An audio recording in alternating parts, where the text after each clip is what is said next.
Mukunda jewellers మొట్టమొదటి factory outlet. Making ఛార్జీలు లేవు. బ్రాంచెస్ కూకట్పల్లి, కొత్తపేట, సోమాజిగూడ మరియు ఖమ్మంలో.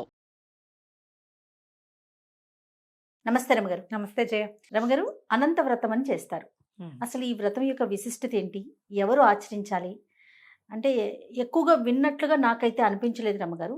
ఒకసారి అనుకుంటా మన ఇద్దరం మాట్లాడుకున్నాము ఆల్రెడీ.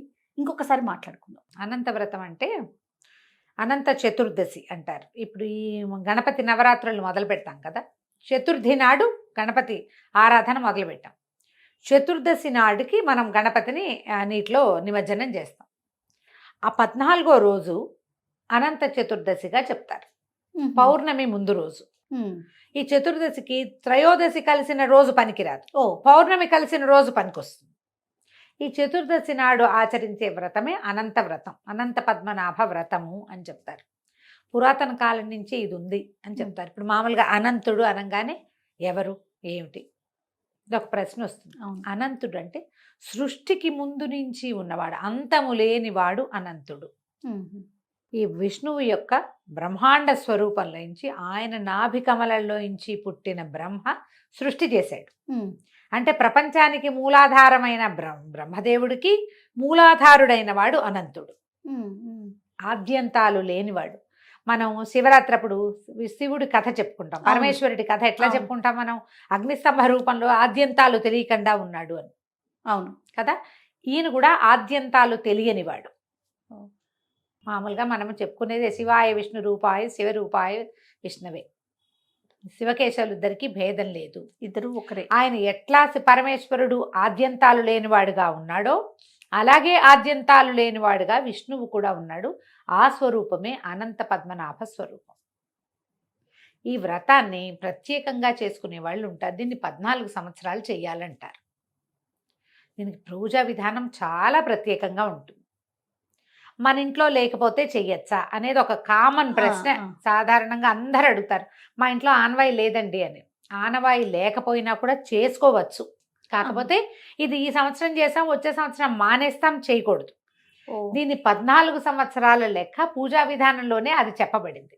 మీరు ఒకవేళ మొదలు పెట్టదలుచుకుంటే ఒక అయ్యగారిని తెచ్చుకుని అనంత వ్రతం ఈ సంవత్సరం చేస్తే 14 years చేయాలి. అలా చేయగలము అనుకుంటేనే దిగాలి. అనుకుంటే దిగండి, చేసుకోవచ్చు. ఎందుకంటే ఇందులో ఉన్నది ఏమి లేదు, సాక్షాత్ విష్ణు పూజ. వేరే వ్రతం ఇంకేమిటో వ్యవహారం ఏమీ లేదు, విష్ణు పూజే. మళ్ళీ కూడా ఇందులో విష్ణువుకి అత్యంత ప్రీతిపాత్రురాలైన గంగాదేవితో సమానంగా యమునని పూజిస్తారు. ఇక్కడ విష్ణుపాదోద్భవి గంగ, ఆయన పాదాల నుంచి పుట్టింది. యమునా నది యమధర్మరాజు యొక్క చెల్లెలైన యమి యొక్క స్వరూపం.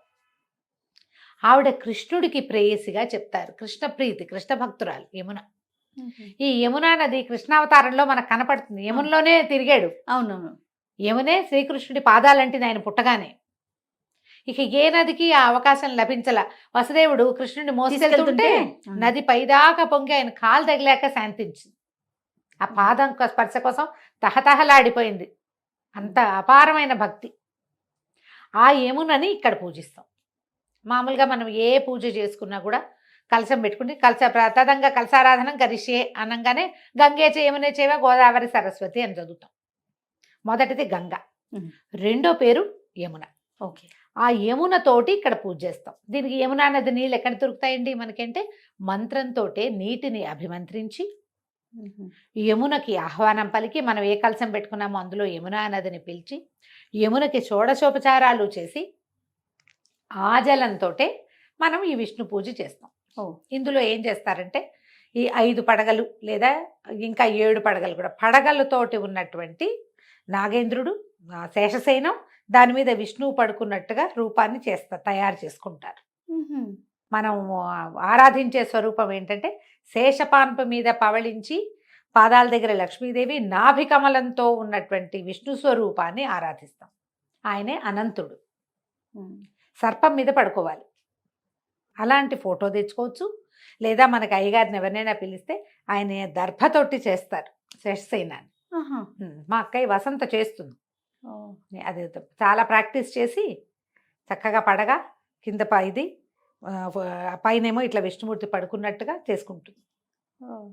మనం ఒక ప్రతిమా స్వరూపం ఏదైనా పెట్టుకోవచ్చు. మనం ఈ విగ్రహాలు ఇతడి విగ్రహాలు కొనుక్కుంటాం, వెండి కొనుక్కుంటాం, చిన్న అనంతుడి ప్రతిమ గనక కొని పెట్టుకుంటే ఈ 14 సంవత్సరాలు చేసుకోవచ్చు. దీనికి సాధారణ నియమంగా చెప్పేది ఏంటంటే ఆ 2 మన తోరాలుగా ప్రత్యేకంగా పూజిస్తారు. తోర పూజ ఉంటుంది ఇందులో. ఈ తోరాలు ఆడవాళ్ళకి వేరు, మగవాళ్ళకి వేరు 2 రకాల తోరాలు ఉంటాయి. ప్రతి సంవత్సరము ప్రతిసర గ్రంథి పూజ అంటారు. ప్రతి సంవత్సరము పాత గ్రంథి దాన్ని కూడా పాతదాన్ని కొత్తదాన్ని కలిపి పూజ చేసి కొత్త తోరం కట్టుకుంటాం.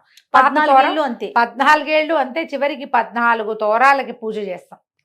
ఈ నియమం గట్టిది, ఒళ్ళు దగ్గర పెట్టుకుని చేసుకోవాలి. మనకి సత్యనారాయణ వ్రతం సత్యదేవుడి కథ చెప్పుకున్నట్టుగానే అనంత వ్రతానికి కూడా అనంత పద్మనాభ వ్రత కథ ఉన్నది. కొంతమంది ఇళ్లలో ఉంటుంది. ఇప్పుడు కేదారేశ్వర నోములు చేసుకుంటారు కదా జయ, చేస్తారా? అలాగే ఈ అనంత వ్రతం కూడా ఫ్యామిలీస్ పరంగా వచ్చేవి కూడా కనపడతాయి మనకి. మా వాళ్ళ ఇంట్లో మాకేం లేవు. మా అక్కయ్య ఆ పుస్తకం మీద ఆసక్తి మొదలుపెట్టి ఎవరో ఫ్రెండ్ దగ్గర చూసి దానికి ఒక ఉద్రేకం, ఆ ఉత్సాహం కలిగి చేయటం మొదలుపెట్టింది. మా ఇంట్లో 5-6 కుటుంబాల వాళ్ళని అందులో ప్రవేశపెట్టింది. అంతా కలిసి చేసుకుంటారు. ఎవరిళ్ళలో వాళ్ళు వేరే వేరే ఊళ్ళలో ఉంటే అక్కడక్కడ చేసుకోవటము. దీనికి 14 జతల అతిరసాలు, అప్పాలు నివేదన పెడతారు. అరిసెలు కానీ అప్పాలు కానీ. అది ఎవరికైనా వాయినం ఇవ్వాలి. ఏ సమయంలో చేస్తారు అమ్మగారు? ఉదయకాలమే, చతుర్దశి నాడు ఉదయకాలమే చేసుకుంటారు. 14 ఏళ్ళు అయ్యాక ఉద్యాపన చేసుకునే విధానం కూడా కనపడుతుంది. ప్రత్యేకంగా పుస్తకం ఉంది. వ్రత కథల పుస్తకాల్లో దొరుకుతుంది. చక్కటి కథ కూడా చెప్తారు. చాలా విశేషంగా చెప్తారు. పూర్వం ఒక బ్రాహ్మణుడు, ఆయనకి భార్య గతించింది. శీల అని ఒక కూతురుంది. ఆయన మళ్ళీ కర్కశ అని ఒక ఆవిడని పెళ్లి చేసుకుంటే ఆవిడ కూతురుని నానా బాధలు పెట్టింది.